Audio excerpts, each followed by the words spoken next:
Alors, vous pensez bien qu'avec cette mémoire de poisson rouge, qui regarde son aquarium en se demandant pourquoi il n'arrive pas à trouver la sortie, Sébastien m'a rassuré. Il m'a rassuré comme il vous rassurera, car je suis certain que vous êtes nombreux à vous demander où vous avez bien pu poser les lunettes que vous avez sur le nez. Car oui, nous sommes tous capables, avec de la concentration et de l'entraînement, de réveiller notre hippocampe. Ah, ce fameux hippocampe, ce petit morceau de cerveau dans lequel nous allons chercher nos souvenirs. Ces quelques neurones qui nous dépriment quand nous ne retrouvons pas le code de notre carte bancaire, qui n'a pas changé depuis 15 ans. Lors de notre rencontre, Sébastien, tel un bon psy, a su me faire comprendre que nous étions tous capables de mémoriser comme il le fait. Passé le moment où je me suis dit que c'était comme si Usain Bolt me déclarait que nous étions tous capables de courir, j'ai écouté, appris et finalement mémorisé sans aucun effort cette liste de présidents dont, pour certains, j'ignorais même l'existence. De la méthode, rien que de la méthode, et vous verrez que vous serez stupéfait par votre capacité de mémorisation.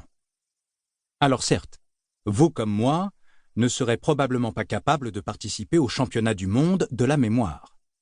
Mais avouez qu'il serait très indélicat de votre part de chercher à concurrencer celui grâce à qui vous n'oublierez plus jamais la date d'anniversaire de votre conjoint ou conjointe. Et si un jour vous vous inquiétez parce qu'un méchant trou de mémoire vous a sauté dessus, dites-vous, comme Nietzsche, que l'avantage de la mauvaise mémoire est qu'on jouit plusieurs fois des mêmes choses pour la première fois. Michel Simès, avril 2016. Introduction.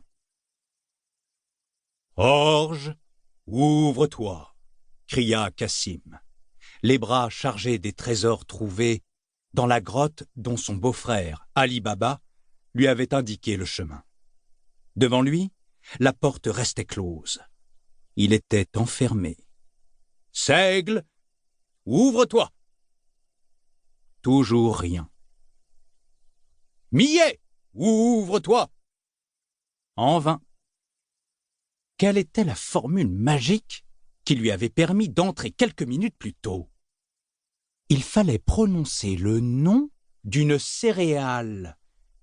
Ça, il en était certain. Mais laquelle? Comment diable pouvait-il ne plus s'en souvenir? Il tenta plusieurs noms, sans succès. Cassim ne mourut pas d'inanition, sans autre vivre que de l'or et des bijoux. Son sort n'en fut pas pour autant moins funeste. Les 40 voleurs qui, eux, n'avaient pas oublié ce qu'on appellerait aujourd'hui un code, pénétrèrent dans l'antre secret et le tranchèrent d'un coup d'un seul en 2 morceaux. Ah, si seulement Cassim avait connu les bonnes méthodes mnémotechniques. L'histoire de la littérature en eût été changée. Réjouissez-vous. Vous qui m'écoutez, vous ne risquez pas de connaître un destin similaire, car, à la fin de l'enregistrement, votre mémoire vous appartiendra. Fini les trépignements devant une porte cochère, l'air benêt devant un terminal de carte bleue, les interminables hésitations devant un visage connu. Mais comment s'appelle cette personne? Terminez les blancs devant une question de culture générale fondamentale, les tours et détours dans les mêmes rues parce qu'on ne sait plus si c'est à gauche au carrefour après le feu ou à gauche après le feu à droite au carrefour. Enfin, terminez à condition de s'en donner les moyens. Ce livre audio n'est pas l'équivalent d'un Sésame, ouvre-toi. Autant vous avertir tout de suite. Il n'est pas en lien direct avec votre cerveau et n'y projette pas de nouvelles connexions neuronales par la simple force de l'incantation. C'est à la fois une mauvaise et une bonne nouvelle. Mauvaise parce qu'il va falloir travailler un peu. Bonne parce que vous avez l'infini devant vous. Et parce que les exercices proposés sont loin d'être barbants, au contraire.